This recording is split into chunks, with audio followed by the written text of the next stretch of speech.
bem-vindos a mais uma aula de História. O tema da aula de hoje é o Brasil do Ouro. Bom, gente, vamos lá. Situação portuguesa no século XVIII. O que vai acontecer? Basicamente, desde o início da colonização do Brasil, quase que toda a vida dentro da colônia estava centrada no Nordeste, devido à produção do açúcar. Então, grande parte da economia brasileira como colônia e da portuguesa como metrópole vinha do Nordeste dessa produção de açúcar.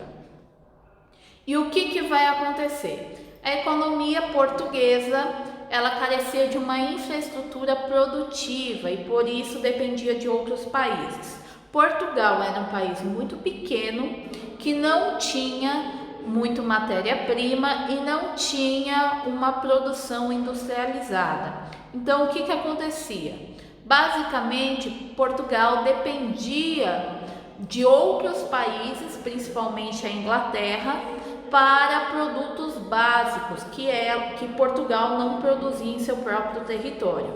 Então, o que acontecia muitas vezes? Portugal enriquecia com o Brasil. Em contrapartida, ele acabava tendo muitos gastos comprando produtos ingleses. Então, dentro desse ciclo, a riqueza do Brasil acabava parando na Inglaterra. Bom, para piorar a situação, Portugal ele sofreu muito com o período da União Ibérica, que foi o período de união de Portugal e Espanha, perdendo muito, principalmente com seus negócios com relação aos holandeses. Lembra, os holandeses chegaram a invadir parte do território brasileiro, da região de Pernambuco, e isso gerou uma concorrência para com o açúcar brasileiro, que vai culminar na crise do açúcar, ou seja, o açúcar continuava sendo produzido no Brasil, mas já não rendia tanto quanto no início da sua produção. E aí o que vai ocorrer? A descoberta do ouro no território brasileiro. E aí, quando se descobre ouro no território brasileiro, começa a ter uma esperança e um certo alívio dos portugueses, porque eles acreditavam que essa descoberta do ouro poderia ser a solução para a crise no qual eles estavam passando. Bom, com relação a esse predomínio da Inglaterra sobre os portugueses, ela se destaca muito com o Tratado de Methuen. O que acontece nesse tratado?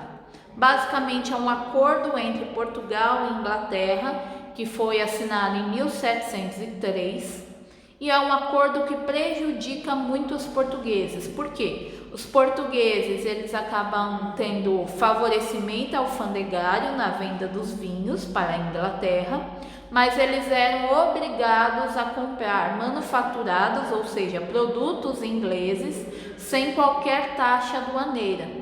Isso fazia com que os produtos ingleses se tornassem muito baratos no território português e impedia um crescimento da indústria de Portugal. Por quê? Porque a indústria nacional portuguesa não conseguia concorrer com a produção inglesa. Isso vai selar a dependência de Portugal em relação à Inglaterra. Bom, a descoberta do ouro. Desde o início da colonização já havia uma certa esperança dos portugueses em conseguir ouro com o continente americano. Só que, inicialmente, eles não encontraram absolutamente nada. Então, meio que esse plano de exploração de ouro foi deixado de lado. E aí ocorrem, então, os bandeirantes. Os bandeirantes, eles começaram a adentrar no interior do território brasileiro para capturar e escravizar os indígenas.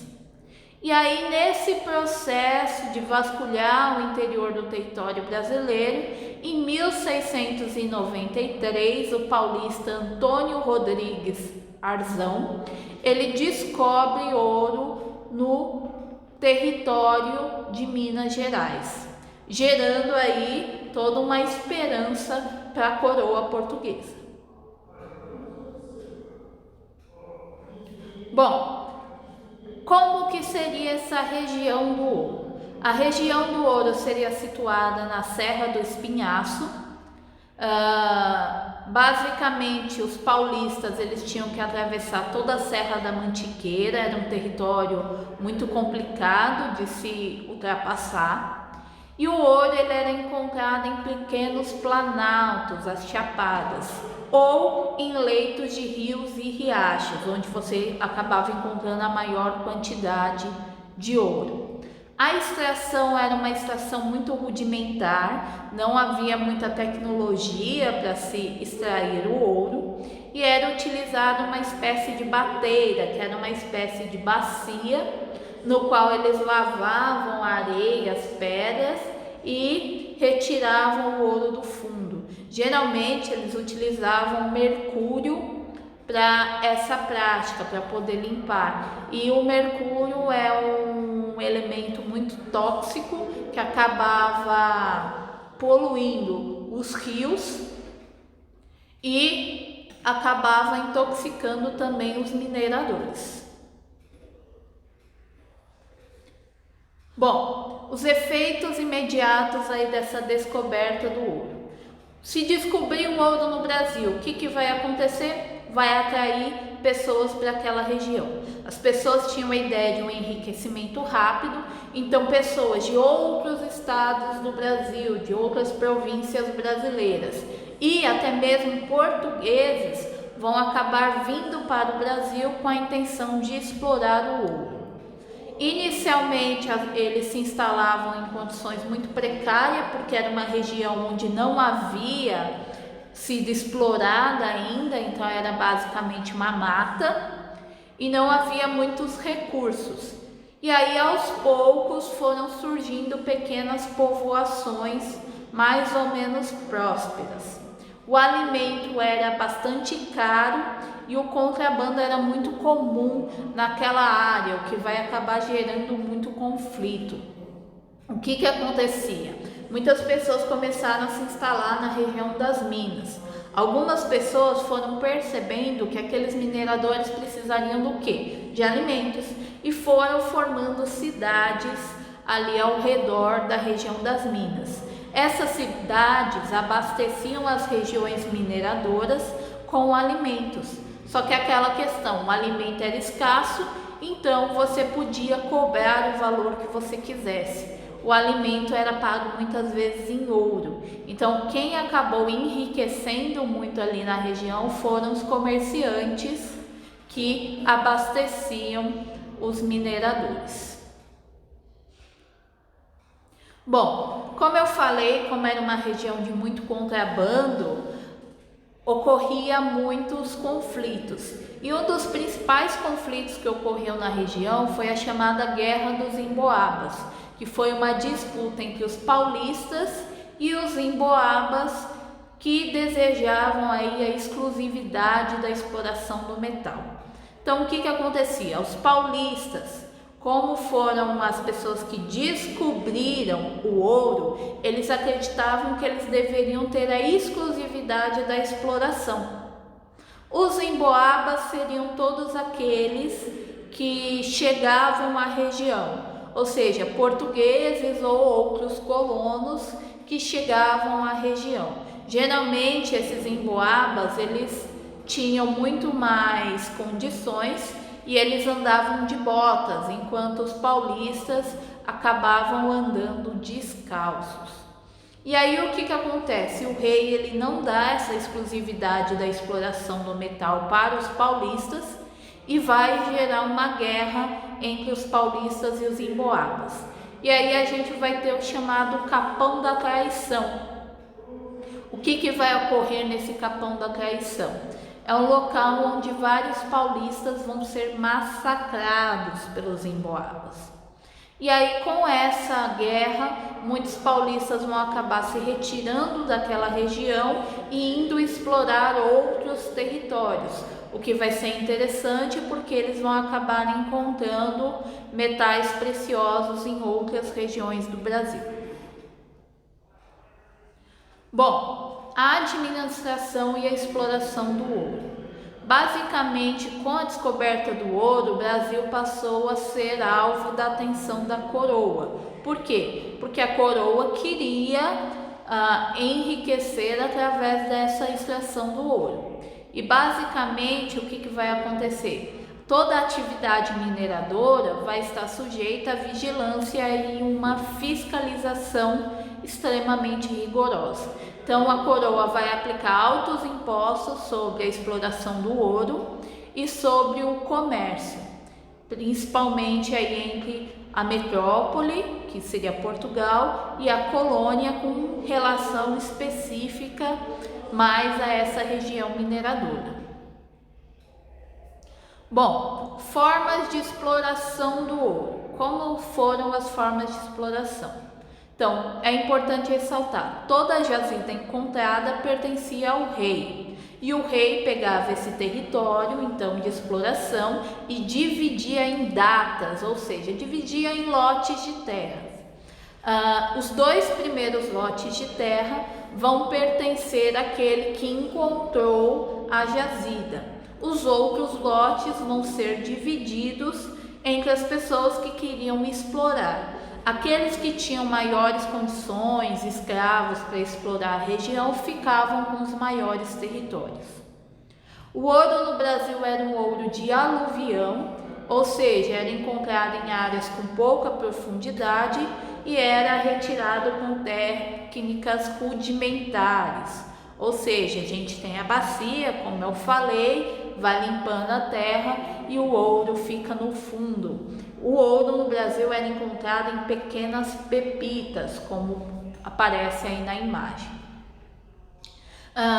Na região mineradora se empregava o trabalho escravo, só que, diferente de outras regiões do Brasil, o escravo acabava tendo uma certa participação na produção. Só que o que acontece? Basicamente, o escravo recebia uma pepita pelo que ele produziu, justamente para evitar que o escravo fizesse corpo mole na busca pelo ouro ou até mesmo roubasse o ouro do seu senhor. Só que a maioria dos escravos não conseguiam ter a alforria, porque o trabalho era extremamente desgastante e a maioria morria antes mesmo de conseguir a sua liberdade.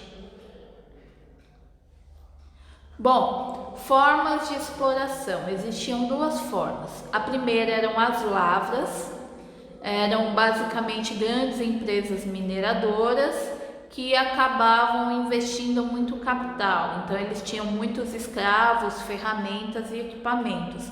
Então, eles pegavam um amplo território, colocavam vários escravos para explorar o território. E nós temos as faisqueiras, que são as pequenas empresas que exploravam o ouro. Então, tinha uma força de trabalho reduzida e muitas vezes os homens eram livres ou escravos alforriados. Dentro dessas faisqueiras, era basicamente um trabalho individual. O que acontece? Quando você cobre uma área maior, você tem mais possibilidade de encontrar o ouro. Isso não significa que você vai encontrar. Às vezes, um faisqueiro sozinho consegue encontrar uma grande quantidade. Depende muito da sorte dele nesse caso. Bom, tributação, os impostos que eram pagos. Em 1702, devido ao extremo contrabando que havia na região, a coroa portuguesa criou a Intendência das Minas, com o intuito de administrar e fiscalizar a exploração do ouro. E basicamente essa Intendência das Minas vai aplicar a justiça com relação às desavenças na região e principalmente cobrar os impostos. E aí, o que a gente tem de impostos? Primeiramente, o quinto. O que seria o quinto? Você deveria pagar a 5ª parte de todo o ouro extraído. Então, você pegava a quantidade de ouro que você extraiu, 1/5 daquele ouro pertencia à coroa portuguesa. Basicamente, o que acontece? No início havia muito contrabando, então as pessoas falavam que encontraram uma quantidade muito menor do que realmente haviam encontrado. E aí, por conta disso, foi instituído no Brasil a obrigatoriedade de fundir todo o ouro encontrado na colônia. Então, era proibida a circulação do ouro no Brasil que não fosse em barra. Então foram criadas as casas de fundição, onde as pessoas levavam o ouro e nessas casas de fundição já eram separadas o quinto que pertencia à coroa. Era uma maneira de diminuir o contrabando.